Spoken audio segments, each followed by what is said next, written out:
I'm comfortable. You're just gonna have to talk loud. Well, there's just a lot of noise, so I just didn't want. I don't want to yell over people, but I also don't want to lose. You're not gonna compete with the birthday. You know, I made a decision a long time ago, Stan. Don't compete with screaming 20-year-old girls. It's just a stupid idea. You cannot win that with that. Well, you don't try to win. Just try to blend in. Yeah. You I'm got gonna the blend this. Maccabee hat. I saw your son's got.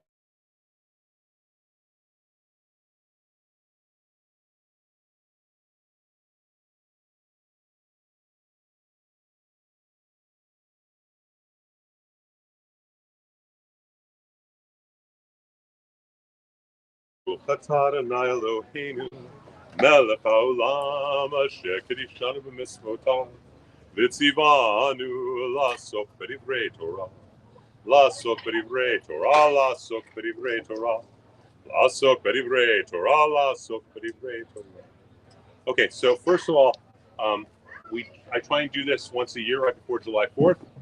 And since this is our last Talmud and Tobacco before July 4th, that's what we're doing it. And many of us will be out of town right after that. So I do want to share one thing.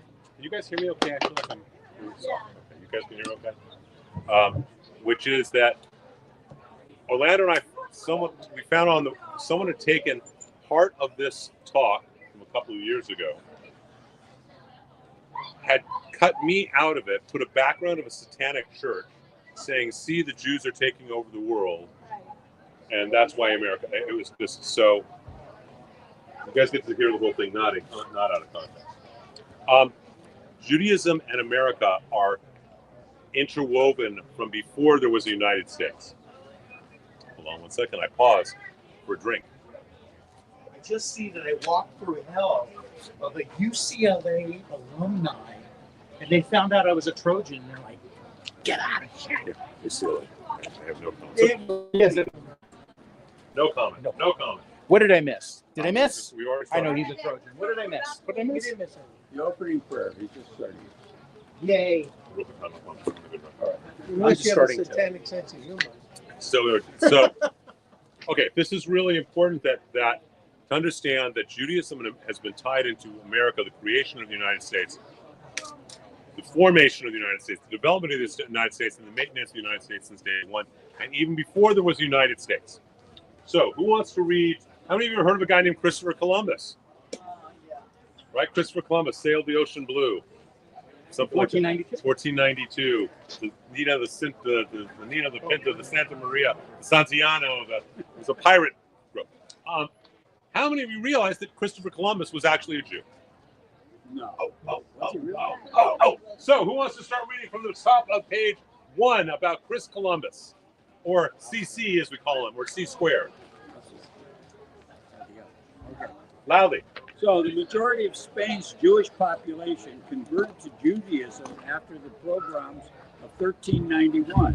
Many of these Jews converted in name only, leading to the Inquisition being established in 1481 to find out who was really still a Jew. We're going to have to explain that. And were called conversos or marranos, a derogatory term meaning swine. So what happened is the pogroms of 1391 in Spain led to Jews saying, "Oh, we're not Jewish, we're Catholic." Okay, and they were still what are called conversos, or marranos, and they still practiced Judaism. They just did it in secret. Often they didn't tell their son that they were Jewish until they were 13 and said, "Your bar mitzvah, you're coming out of the basement. Let us tell you you're a Jew." So as a result of that, the Inquisition was established in 1481. And it really was to find out who's really Catholic, who's not. And it's not just to find out who's Catholic, and there's a parallel to today in some ways.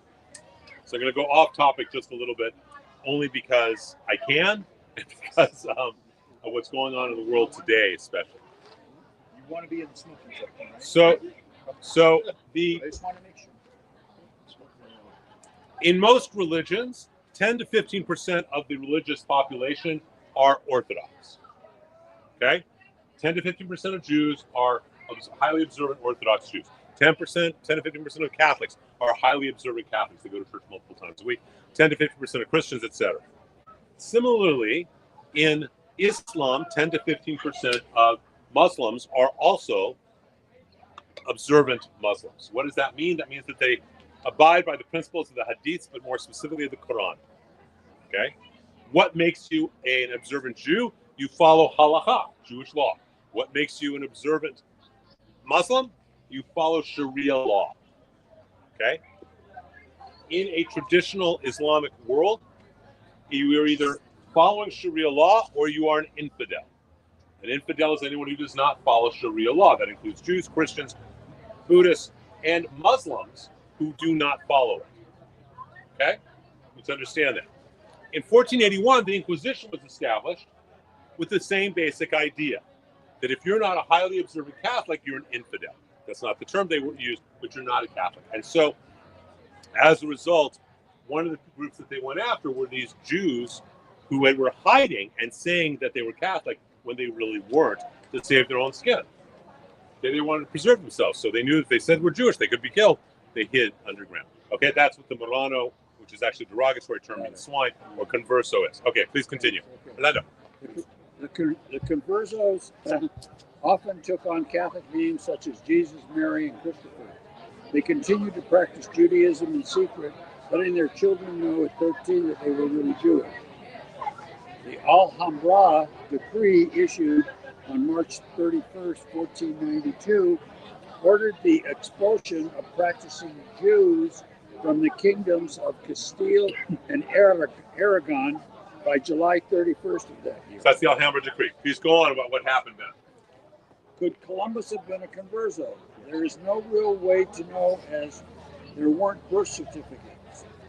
There are a number of theories that he wasn't even a Genoa, but actually was Spanish based on his fluency of the language in his writings and his lack of fluency of Italian.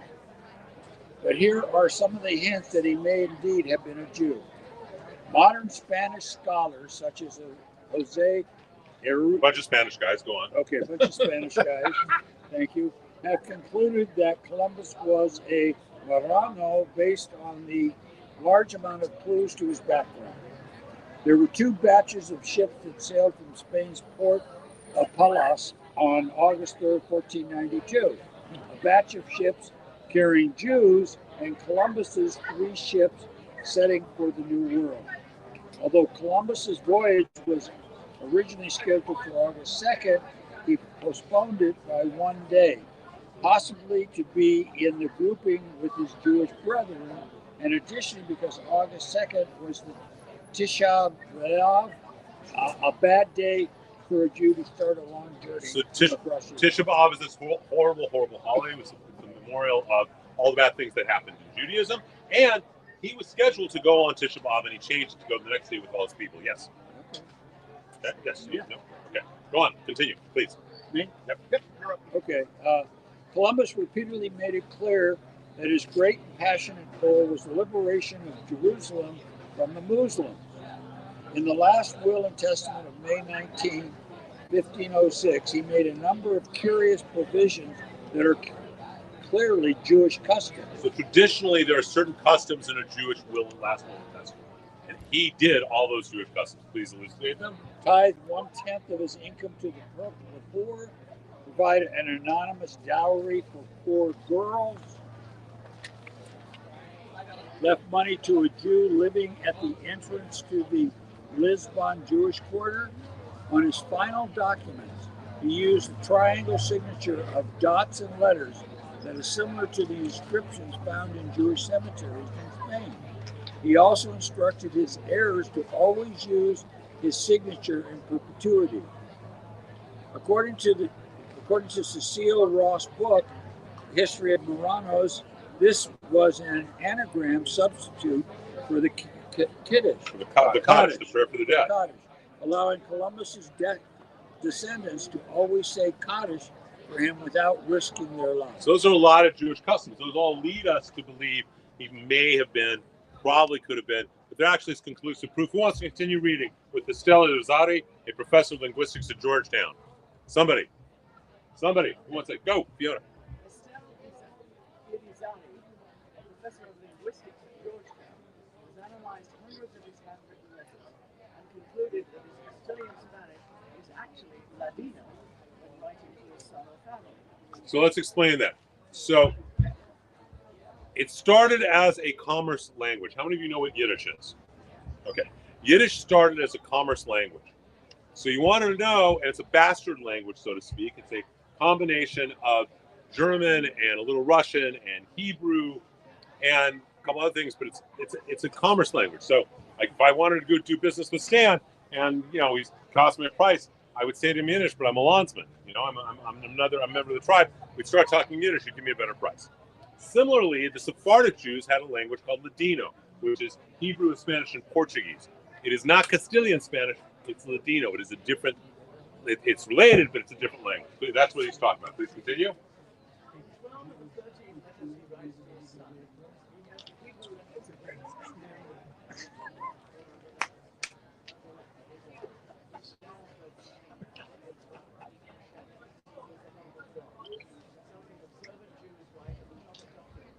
Such as high holiday registration. Hint, hint, nudge, nudge, wink, wink. Go ahead. The one letter that he does not include was a letter. Loudly, loudly. The one letter that he does not include this on was a letter meant for King Ferdinand.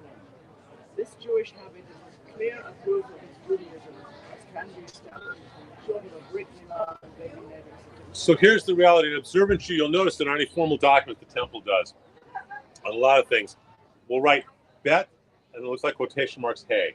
And it stands for Be'ezrat Hashem, with the help of God.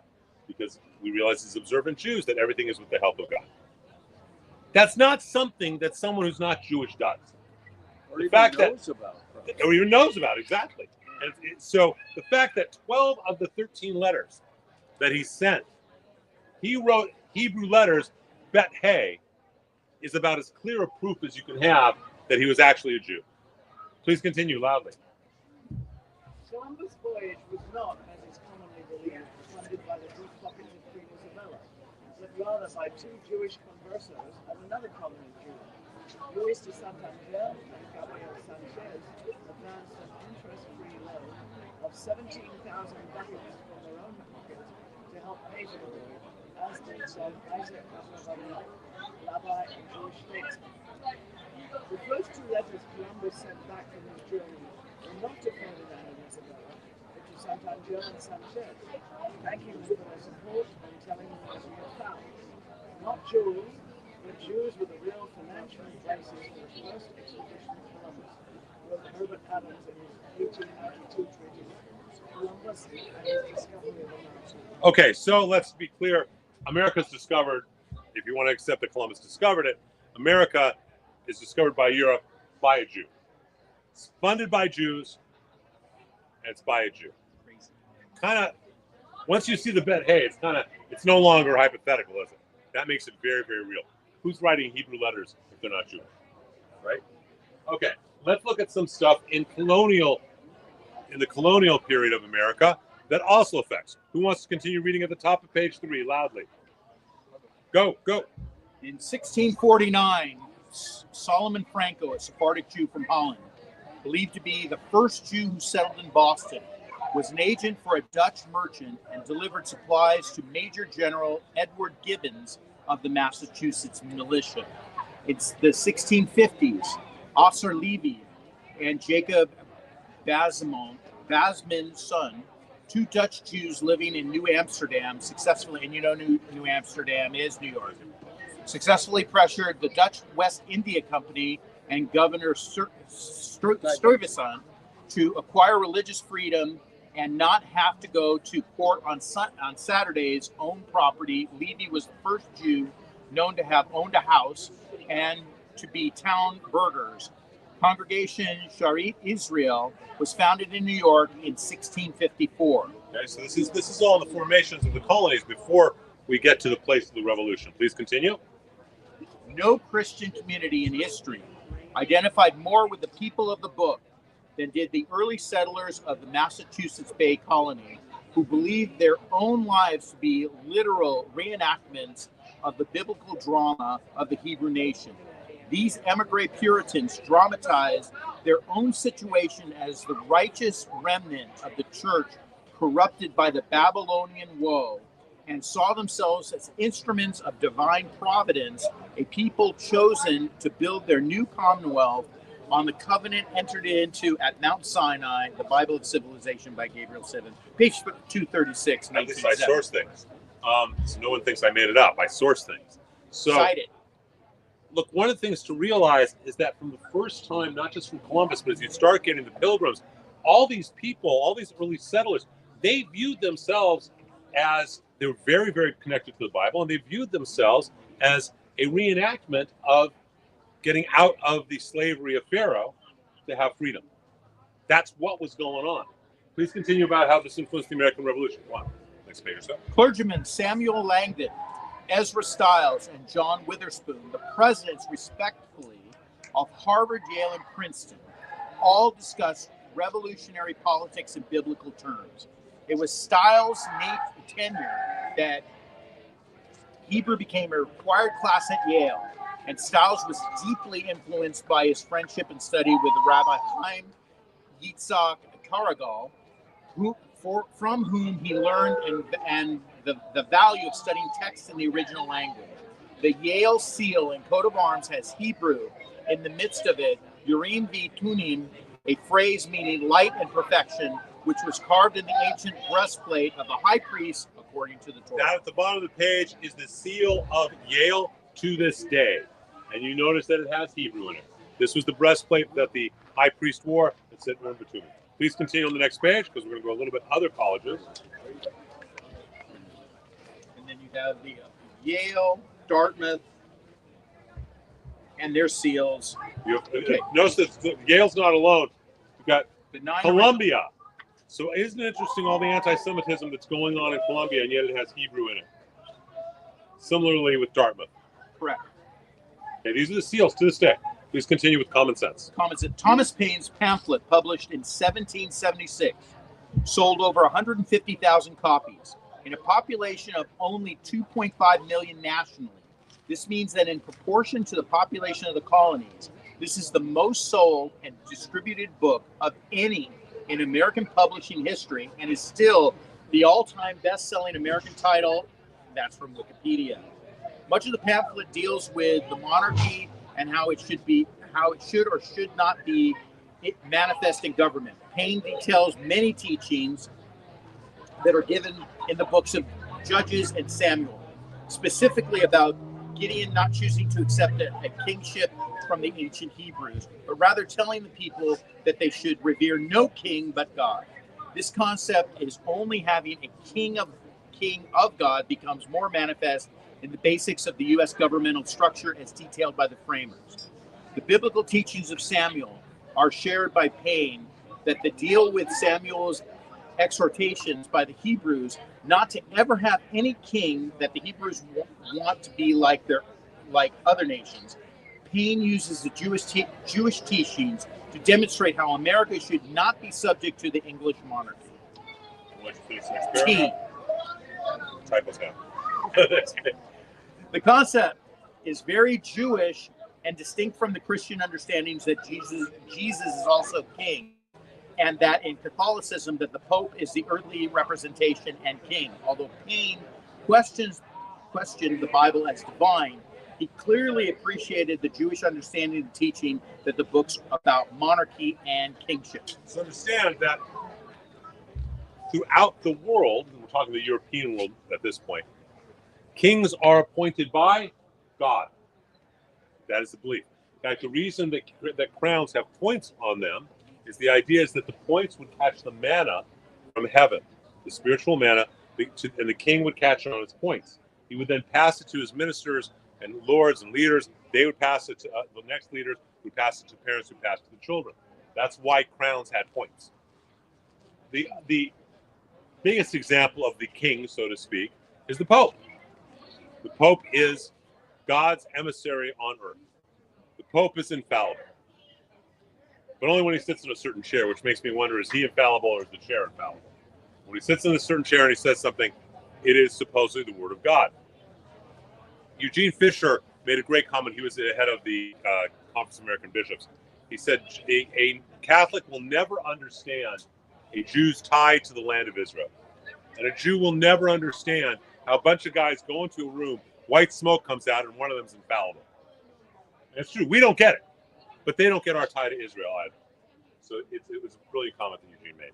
All right, who wants to continue reading about the education of the founding fathers? Who wants to read? Go, go, go. Hebrew was so popular among American educational institutions that it was a required course in all of the 9 universities established before America was established as a nation.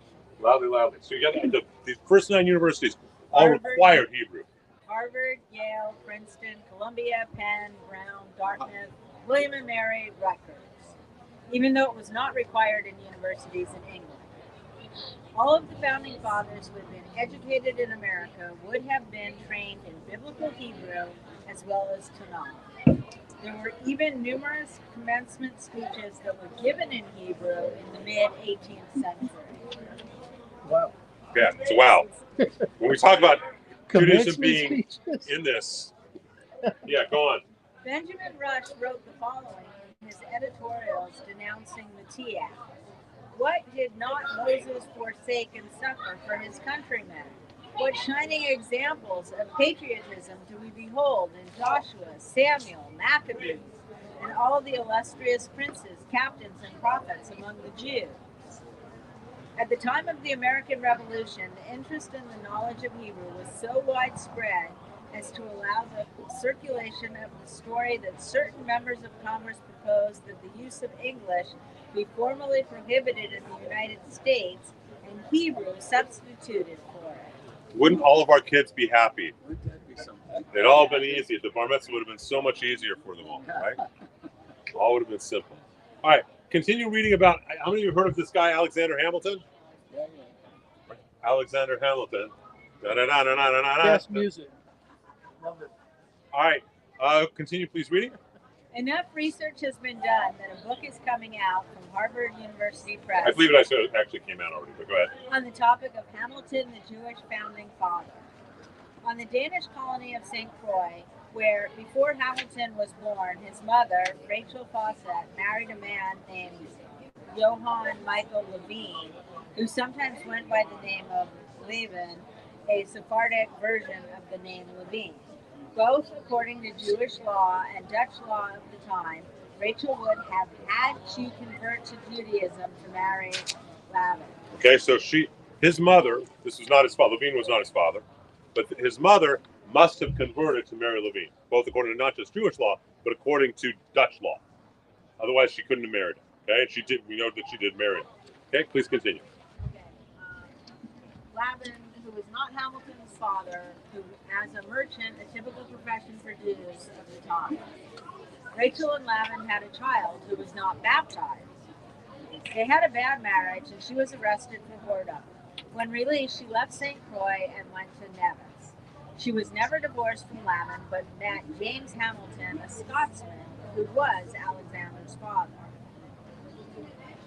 According to the Talmud, once someone converts, they remain a Jew, and their children, if the mother is Jewish, are Jewish.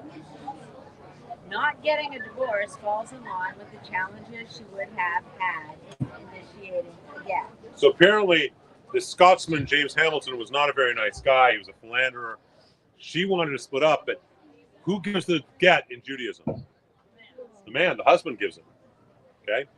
And so, easier for her just to bail, leave St. Croix, go to Nevis, falls in love with another guy, and has this child, the Scotsman Hamilton. Okay? I'm sorry, Levine was the bad guy who was philandering. So she marries Hamilton. Once someone's converted, if they leave the marriage, are they now no longer a Jew? No. You're a Jew, you're a Jew. That's it. Period. End of report. You don't distinguish between Jews by choice, not Jews, you're a Jew. Go on. There is no baptismal record for Hamilton on Nevis.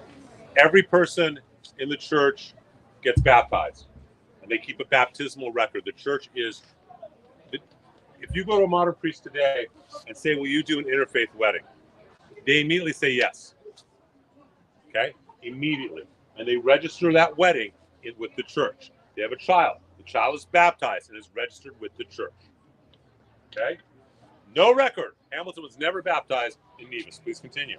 He was raised in a Jewish school, and it is doubtful a Jewish school would have accepted a Christian. So how many of you saw the musical Hamilton? right? There's that scene we're talking about. People are kind to him and they pay for him to come to America. Those were people from the school that he went to. It was Jews. He went to yeshiva. That's what he grew up going to. Now, would a non-Jew be going to a yeshiva?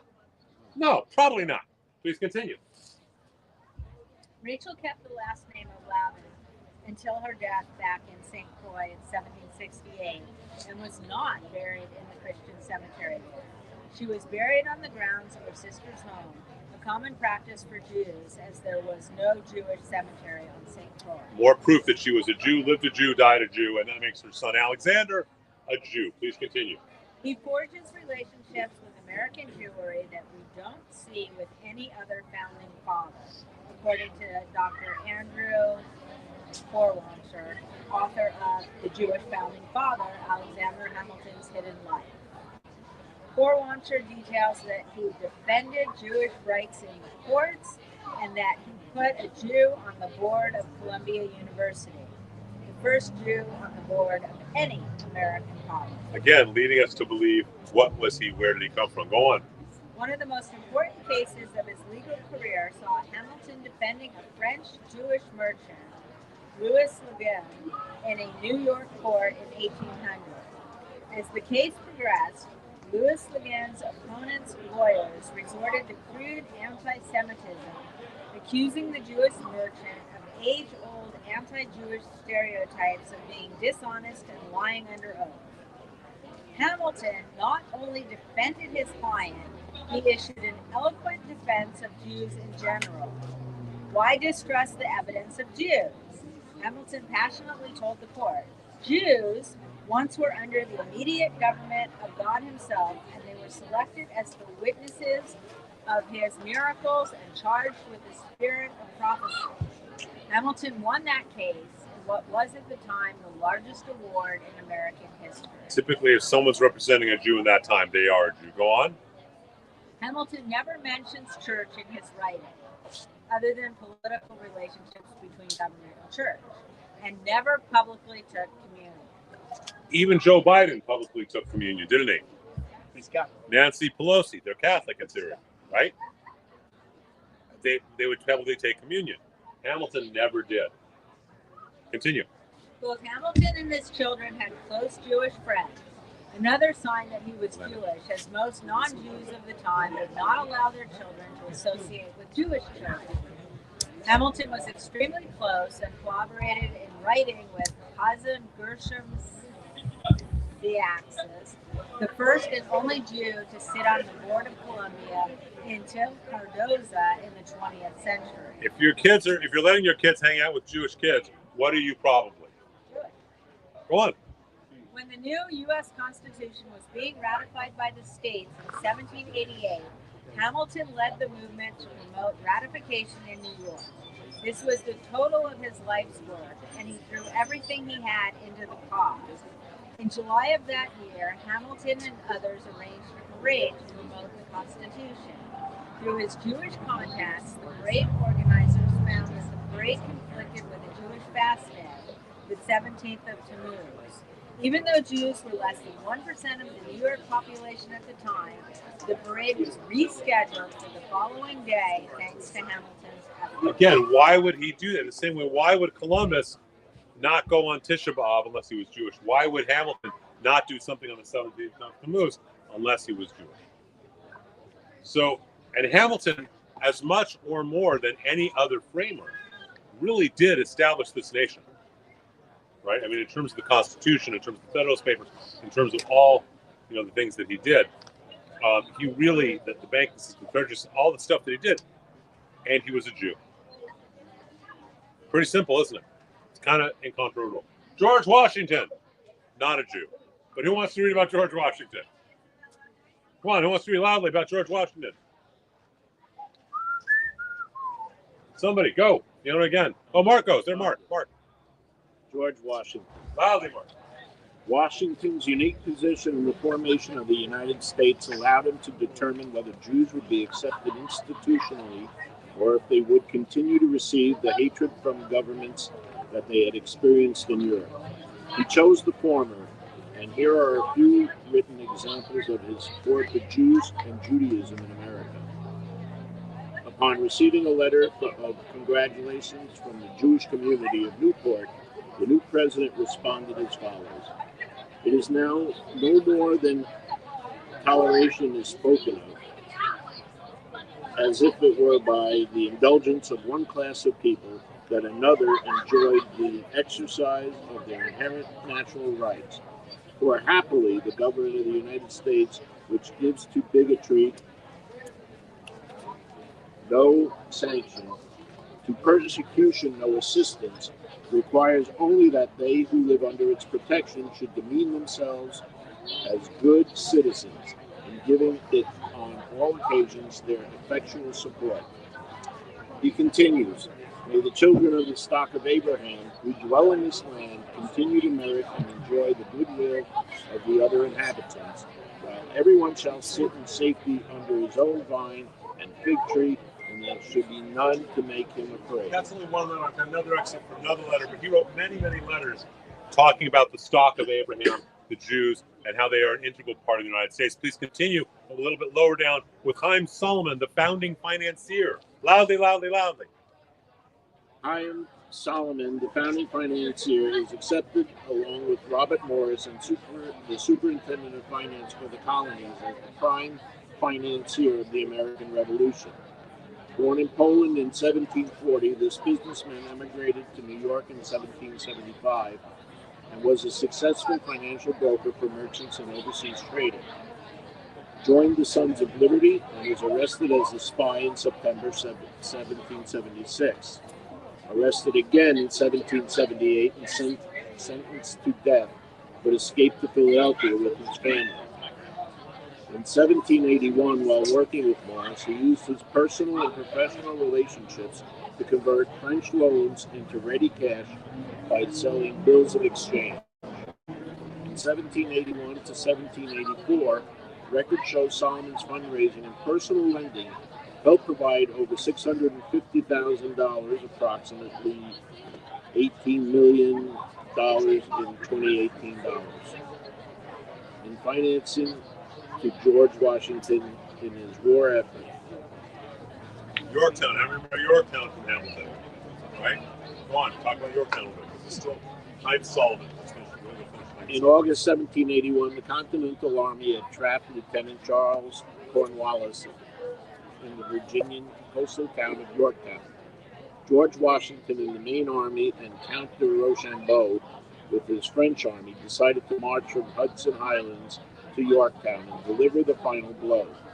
But Washington's war chest was completely empty, as was that of Congress. Without food, uniforms, and supplies, Washington's troops were close to mutiny. Washington determined that he needed at least $20,000 to finance the campaign. When Morris told him that there were no funds and no credit available, Washington gave him a simple but eloquent order: send for Chaim Solomon. Solomon raised $20,000 through sales of bill of exchange. With that contribution, Washington conducted the Yorktown campaign, which proved to be the final battle of the Revolution. In 1784, Solomon answered anti-Semitic slander in the press by famously stating, "I am a Jew. It is my own nation. I do not despair that we shall obtain every other privilege that we aspire to enjoy along with our fellow citizens." Okay. Congress recognizes this. If you look at a dollar bill and there's on the handout, there's a picture of a part of it. There's a six-pointed star, the Star of David, on every dollar bill. Please continue reading, Mark. There is a legend during the design process of the Great Seal. Real loudly, though. They're screaming of UCLA alumni birthday party. There is a legend that during the design process of the Great Seal, Washington asked what compensation Solomon wanted in return for his financial contributions to the American Revolutionary War.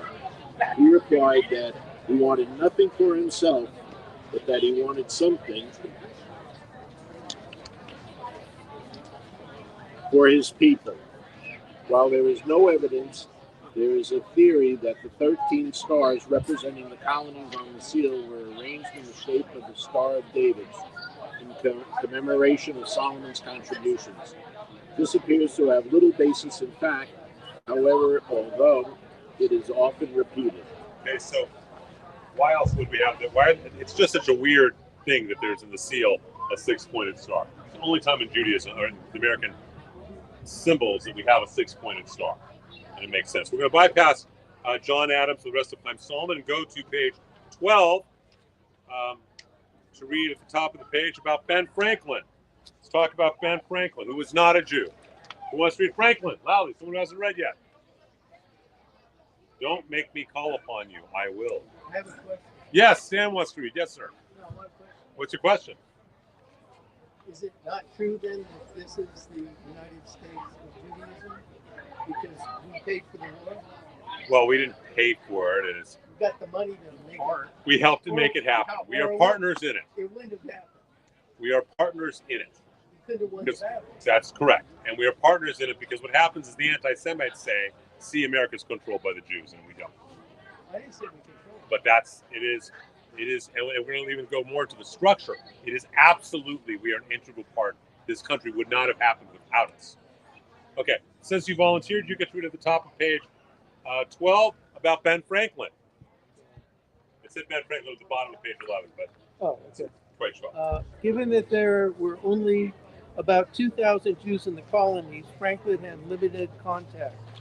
Most of his Jewish contacts were with Chaim Solomon and Colonel David Franks, who after the Revolutionary War was assigned to diplomatic missions in France.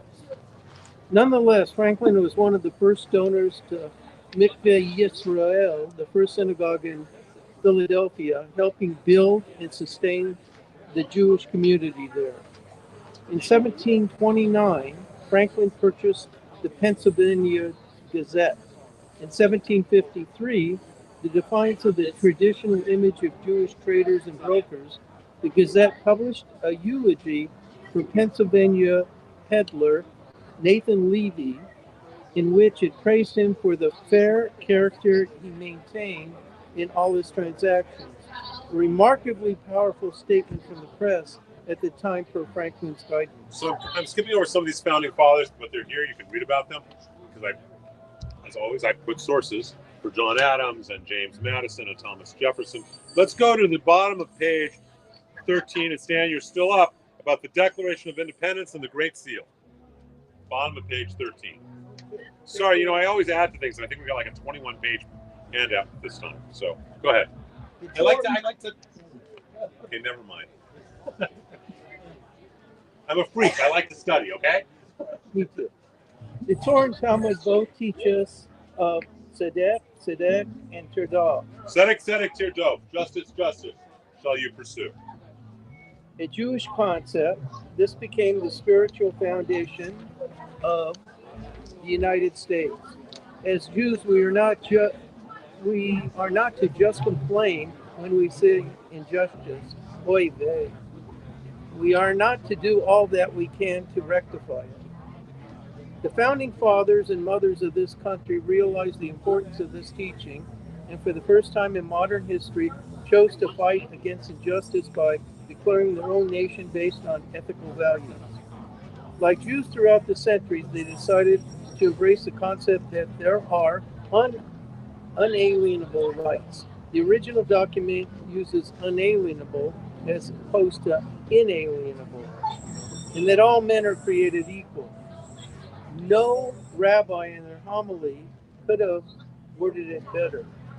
On July 4, 1776, the day that independence was declared, John Adams, Ben Franklin, and Tom Jefferson were asked to design a seal of the nation. Both Franklin and Jefferson wanted the seal to include imagery of Moses leading the Exodus from Egypt, crossing the sea, and God being present with them in their journey through the wilderness. Preserved in a note from August 1776, his own writing, Ben Franklin wrote, Loudly, because there's someone being drunk and stupid behind us in their car. So go ahead loudly. Moses standing on the shore and extending his hand over the sea thereby causing the same to overwhelm Pharaoh, who is sitting in an open chariot, a crown on his head and a sword in his hand, raised from a pillar of fire in clouds, reaching to Moses to express that he acts by command of deity. Jefferson's ideal seal included not only this image, but an image of the children of Israel being led in the wilderness by a cloud by day and a pillar of fire by night. The two were combined into the original proposed seal below. This is the original seal of the United States, as designed by Franklin and Jefferson and Adams. Their original seal was Moses parting the sea. And it's because they, again, viewed themselves as a reenactment of the Exodus. Why? Because the Exodus, people who were enslaved went free from the ruler. From then until the American Revolution, it never happened again. The American Revolution was the first time after the Exodus where people chose to become free, and did. And that's how they viewed themselves. And it was a generation that was amazing. All right, let's continue reading. Hey, Rabbi. Yes. It's really interesting, the wording around that seal as well. Say it loudly. Say it loudly. So the wording around the seal is amazing. It says, "Revolution to tyrants is obedience to God." It's pretty powerful. It's such a simple statement, you know. Yeah. Rebellion, not revolution. What? Rebellion to tyrants. What did I say?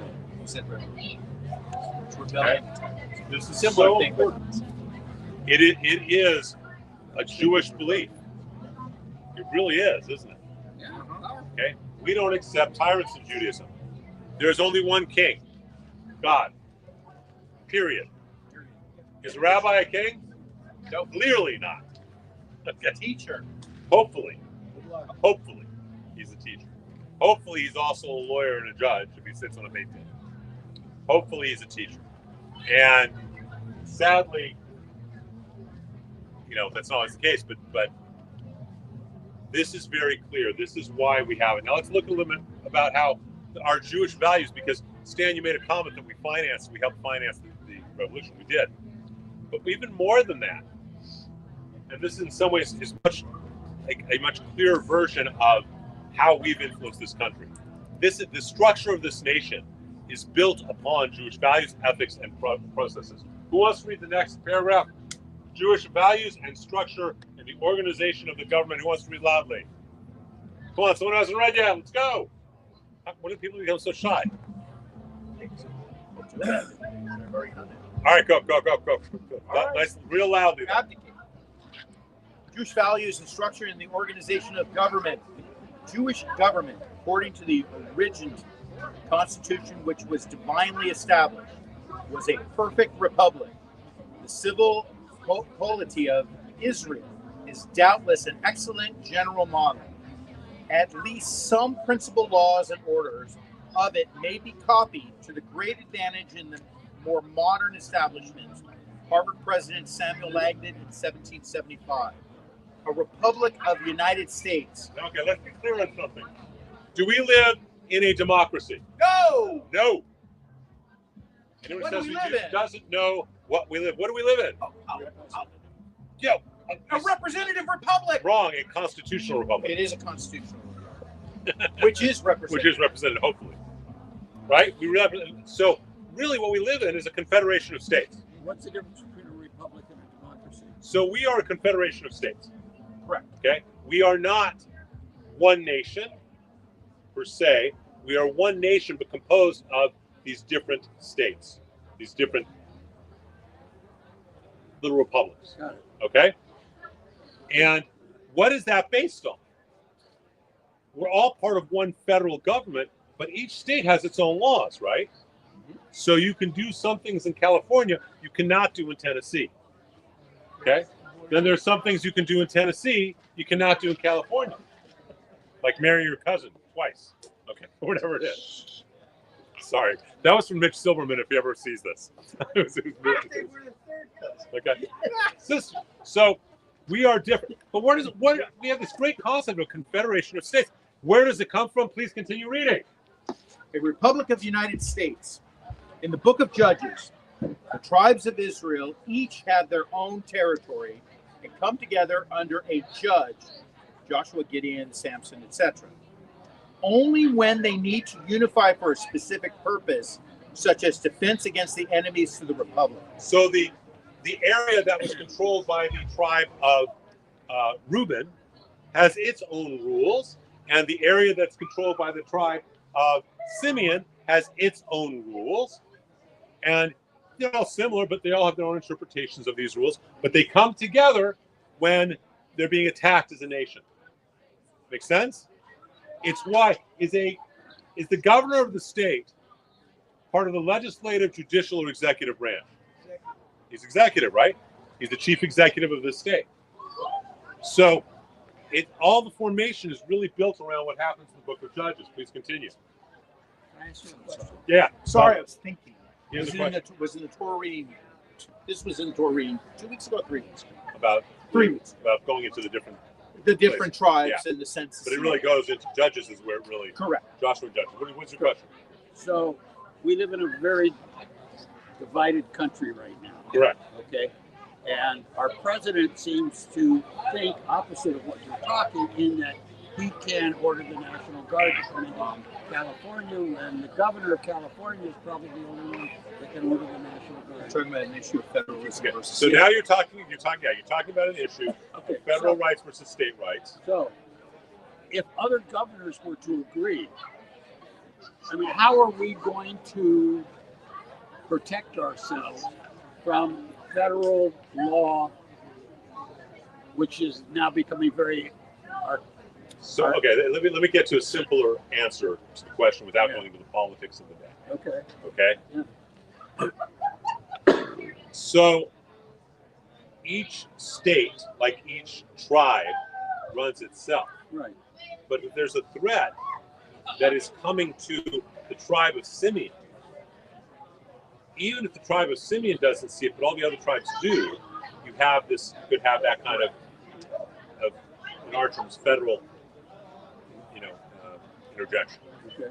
You're talking about what has been one of the primary arguments in this since the creation of this state or of this nation, which is states' rights versus federal rights.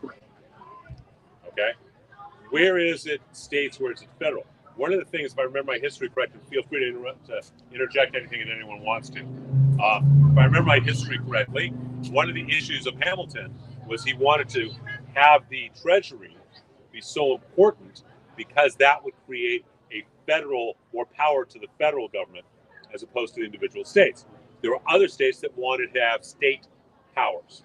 Okay, so you have, on the one hand, a House of Representatives, where states like New York and California have all these amount of representatives, and Wyoming's got, Two. whatever it is, very few, right? But is that fair to Wyoming? So the idea is that a House was created that is reflective of that, but the Senate, every state has 2 votes. So you have the upper house of the Senate, the lower house of the House. Anyone want to correct me on that? Want to interject? Checks and balances. Is that pretty accurate? Okay, Mark, Sandy, you know this stuff really well, so feel free to interject. Mark, you guys are lawyers. You had to study this, I think. At one Yes. point. You had no choice. I chose to study at Berkeley, and this was an undergraduate. This was so it's a long time, but that's a difference. There's always been the argument: is it states' rights or federal rights? Okay, that is a constant fight that we've had for 250 years. Okay, remember, Civil War, one state wants to have slavery, another state does not. The federal government determines that it's going to make slavery illegal. Some states don't like it. Okay, so this has been a constant. We want to get rid of segregation because some states allowed segregation, some did not. Federal law says no, you can't segregate that way, and they come in. So that's always a question, and it's always going to be a question when you have this kind of structure. And it goes back to that question, by the way. So one of the holidays in Judaism that's considered one of the 2 holiest days of the year. Okay, one of the 2 holiest days of the year. Anyone know what it is? 2 happiest days of the year. I'm sorry, Two happiest days of the year. Shabbat. One is no. Two happiest days. One is Yom Kippur. Says in the Talmud. Anyone know what the other one is? Tu B'Av. Tu B'Av is a holiday where you were allowed, on Tu B'Av, it became legal for someone from the tribe of Simeon to marry someone from another tribe. Before that, it wasn't. That date was when it became legal that, okay, you're all citizens of Israel. Even though you're here, you're here. Does that make sense? So this has always been a question. That's one of the two happiest days of the year. Please, does that help a little bit? So the issue that you're talking about is an issue underlying it that's a much greater issue. And it's not an issue of president or governor. It's an issue of state rights, federal rights. And feel, Mark, especially Mark and Sandy, feel free to add if you think that's accurate, inaccurate, because you guys are both trained in this and I'm not. Is that Another fair? example would be in the time of segregation. Governor Wallace standing in front of the University of Alabama saying, blacks cannot come in. Right. And President Eisenhower saying, oh, yes, they can, because this is the law of the United States of America. Alabama has to acquiesce to the laws of the United States, not just to Alabama. They had to send in, National Guard. wow, does this sound familiar? The National Guard. So In order for black students to not be rained upon and spat upon and blocked from going to the University of Alabama. Because only Jewish students are allowed to have that happen to them, right? At UCLA. I didn't say that. I did. But Okay, so does Gary, does that help? Yeah. So we are a confederation of states, and it is a real issue in the same way that it was in the time of Judges, in terms of, are you a member of the tribe of Israel? You know, you're part of the nation of Israel, or are you part of the tribe of Gideon, or not Gideon, excuse me, of Simeon? Okay, and that was an issue then. We solved that problem in our history because the people wanted to have a king. God said it's not good to have a king. People said we want to have a king. Everyone else has a king. We want a king. God said it's not a good idea. So we want a king. So Samuel goes and anoints Saul as the first king of the nation, and he becomes the king of all of the tribes, and then followed by David, followed by Solomon. Okay. Prior to that, we are a confederation. So it's a balancing point. So does that help a little bit? Please continue reading.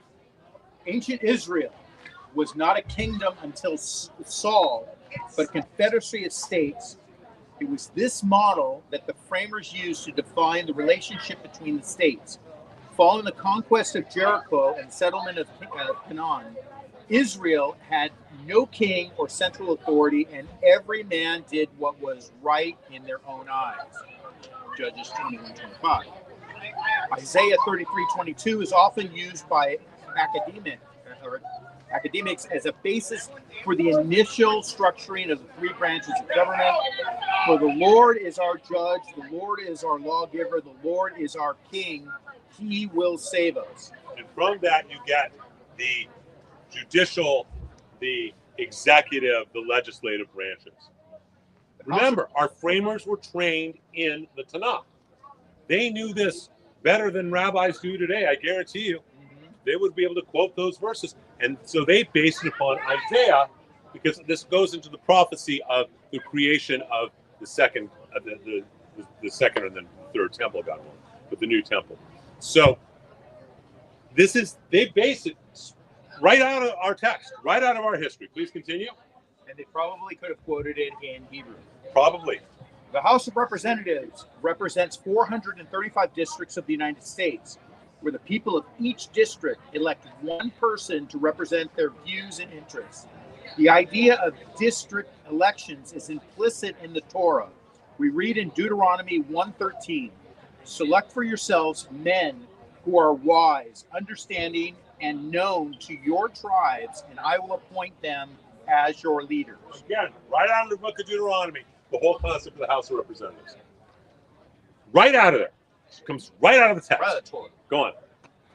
Exodus 18:19 states, seek out from among all the people men with leadership ability, God-fearing men of truth who hate injustice. It would be nice if that was all of our politicians.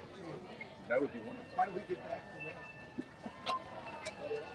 Similar qualifications are prescribed in the original constitutions Maryland, Massachusetts, New Hampshire, and Rhode Island. That's a really interesting statement you just said. Sandy, you just made the comment. You said, how do we, he said, well, how do we get back to it? You said, vote.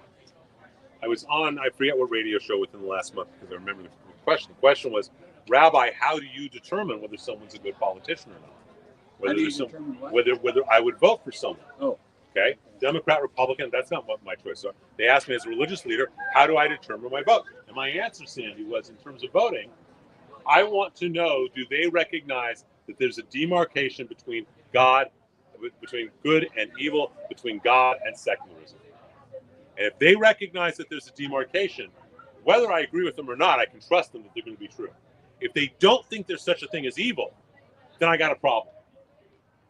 Okay? If you can, because, and we see it today, because now we have people who are, including Jewish leaders, unfortunately, we go all around the world saying, well, Hamas really isn't that bad. BS, they are evil, period. End of report. What they have done is Amalek, and I've said it now since October 7th, they need to be treated as Amalek because they went after the old, the weak, the children, and it needs to be destroyed, not defeated, destroyed. So that's that. So when you say vote, that's what do you base your vote on? Well, I base my vote on, do I believe that this person has a line of this is good, this is evil, this is, they have a commitment to a spiritual system, and they believe that there's a difference, a demarcation. And if they can't see that there's a difference, I don't trust them. Even if I disagree with where they think the difference is, I at least trust them. Okay, there are plenty of guys that I disagree with on a lot of levels, but I trust them for who they are. Okay, our new DA, Nate Hochman. Okay, I trust the guy. I've talked with the guy. I mean, you talked with the guy. Okay, Nate Hochman's very clear. He believes that here's the line. You cross the line, he's very clear about it. He is a left-leaning Democrat. That's how he defines himself. But he has a demarcation. I trust that. It's when you're too flippy-floppy, we can all agree, whether you keep kosher or not, we can all agree, kashrut is the Jewish law, right? Whether you keep it or not, that's up to you. Whether you keep it or not, yeah. But there's a line, and we need to have lines. And so that's how, and Sandy, you made the exact right comment. Vote. Get out and vote. And vote for the person you believe in, not for the party you believe in. I think that's really important too. Vote for the human being, because we should all be finding good men, God-fearing as they put it, but men of wisdom and understanding. Also, that quote that says God-fearing is actually not the correct translation. The translation is not God-fearing, but being in awe, Yirat Hashem, being in awe of God, not being scared of God, but being in awe of God. In other words, I want to know that whoever's running for office knows that there's something bigger than all of us. Right. However you define it, I don't care. But you're not, whatever position you get to, you ain't the top dog in the kennel. Okay, there's God. That makes me more comfortable. I don't have a lot of faith with someone who doesn't feel that way. That's me, but that's a Jewish understanding of voting. Right. Okay, please continue. Each tribe was to select the best men to be their representatives. Rabbi Samuel Raphael Hirsch comments that each tribe, Shevet, is to choose out its own midst men whose character can only be known by their lives, hence whose character is known only to those who have associated with them. This is the biblical source of residential requirements for the representatives and senators of the United States. Also, what is here called a tribe was called a district after the Second Temple period. So that's again part of it. I may disagree with whatever politician in the House of Representatives, but he's not representing me. That's not his job. His job is he was voted on by the people in his district to represent them. And that's really important to remember. I have a say, all politics are local. I have a say in that the person who represents this area represents what I believe in. But the people in Long Island have a whole different set of values than the people in Richmond, Virginia, than the people in North Carolina, than the people in Tennessee than the people in San Diego. And that was the brilliance of what was created in our text, which then our framers copied right out of the Tanakh. Please continue. It is a principle of Jewish law that no legislation should be imposed on the public unless the majority can conform to it. This requires legislators to consider or consult the opinions of their constituents. Hence, representative democracy can be attributed to Judaism by adding that representatives must be men who are wise and haters of bribes. This would make for an aristocratic democracy or universal aristocracy, a kingdom of priests. Did that ever happen in Israel's history? Yes. Yes. When? First century, when the temple was destroyed. Because we become a kingdom of aristocrats. We become a kingdom of priests. Okay? They ruled everything. And lo and behold, God took away the temple as a result. Please continue. The Senate represents the 50 states of the federal union. It therefore represents the federal principle, but the idea of federalism goes back to the Torah and the 12 tribes. Each tribe had its own distinct identity, its own governor, and its own judicial system. So does that make sense? The House is a reflection of Jewish teachings of how we ran ancient Israel, as is the Senate. One is on the one is more from the federal side, and one is more from the state side. Then going back to your issue, the question, Gary, about the issue of state rights versus federal rights. Okay, go on, please. A unitary executive as president is a Torah principle. When Moses told Joshua to consult the elders when he was about to lead the Jews across the Jordan, God commanded Moses, there can only be one leader in a generation. And if we look at Tractate Sanhedrin 8a, we see that Jewish law opposes collective leadership. Additionally, just as the President of the United States must be a native-born American and not a naturalized citizen, so a king of ancient Israel must be born of a Jewish mother and not a ger or convert. Okay, so again, the whole concept of the executive branch is coming from Moses passing the leadership to Joshua and so on. Go on, please.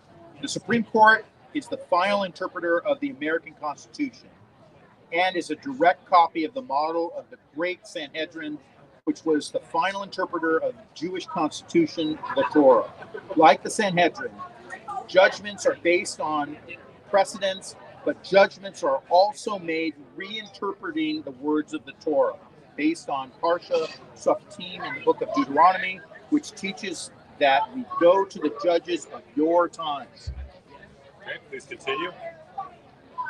Samuel 7:15-16 is often understood as the basis for lifetime appointments for judges, as well as the concept of circuit courts.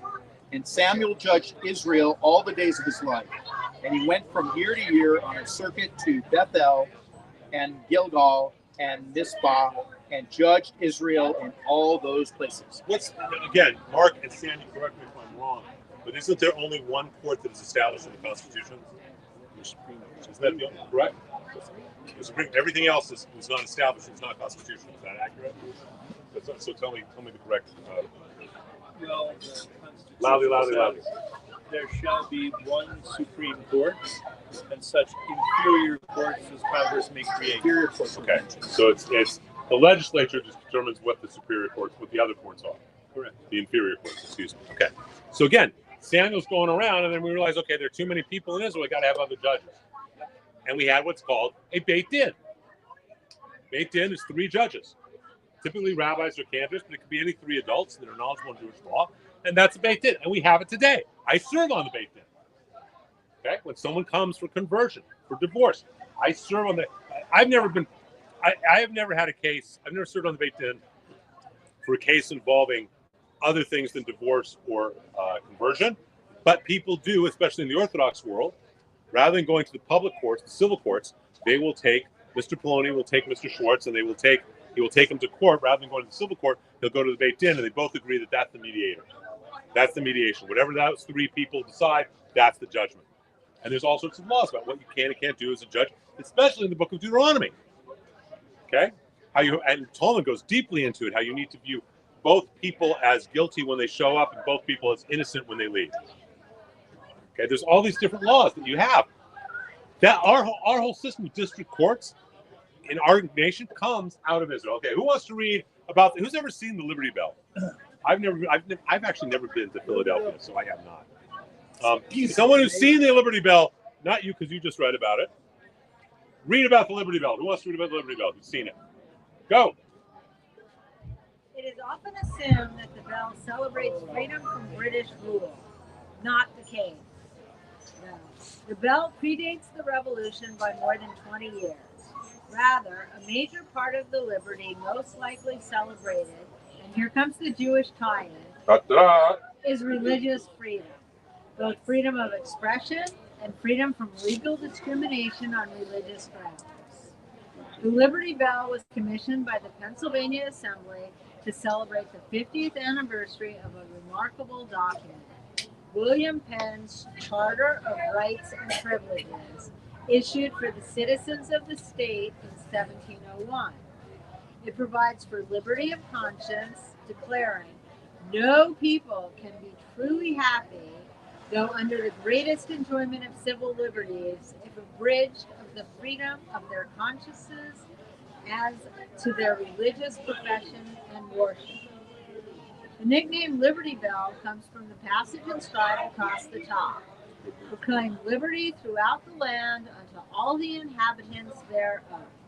Leviticus 25:10. This passage from Leviticus is about the Jubilee year, at which time all slaves are free. It is for this reason that the Liberty Bell became a unifying symbol for abolitionists and freeing of slaves, ultimately being a symbol for coming together in peace after the Civil War. All based on yet another passage from the Torah. Okay, so you guys see, and this is just a small piece, and we didn't even go through the whole thing, about how deeply entrenched we are. Now, I want you to understand how true this is today, okay? Since before we had a United States, once we had one, and then since then, you've had the Establishment Clause. Can someone tell me what the Establishment Clause is? What's the come on, you got two lawyers here, and you need to.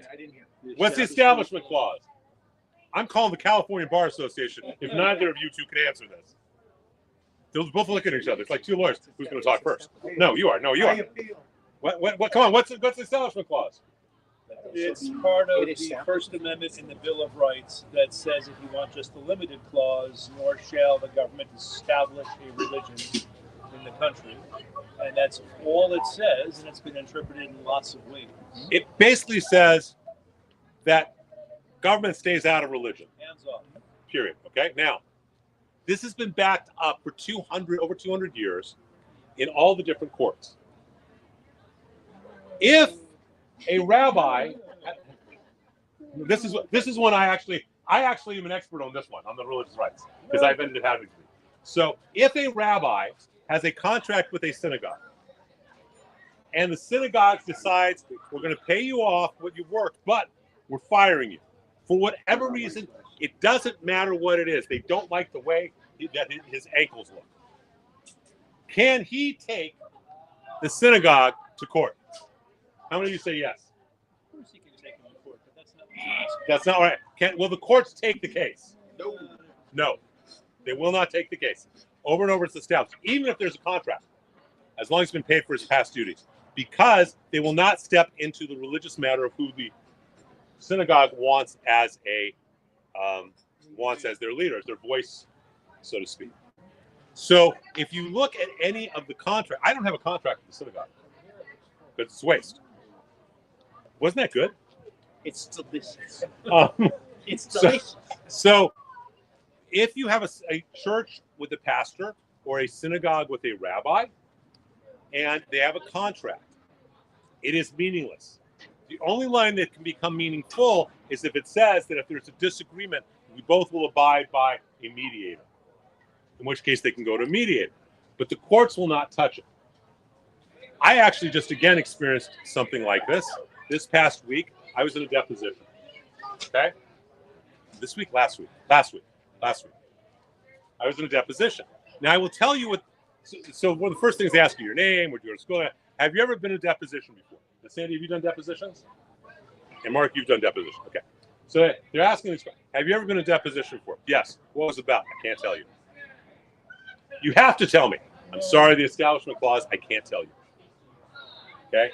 This lawyer starts screaming at me. Literally screaming at me. It's my deposition, you have to. Sorry, the Establishment Clause, I can't. Now, I will tell you that it happened to be, I was a witness. I was deposed as a witness in a lawsuit between a cantor and a synagogue. Okay? That was the deposition I was in. That is totally protected by the Establishment Clause. It's none of his business. He can't get in concern. And more importantly, I can't talk about it. Okay? That was also part of their settlement agreement that the two entities made with each other. So it's so clear about even today, government is to be separate from religion. And that is a real floating gray line is the problem. And it is a floating gray line because sadly, that's been taken advantage of way too many times. Way too many times by clergy who have no ethics. I'm just being honest. It's been taken advantage of way too many times. But it is still part of the law. They can't get involved. It's just the way it is. So our religion is separate from the United States, and yet the nation's laws, our practices, our entire infrastructure is based on biblical teachings.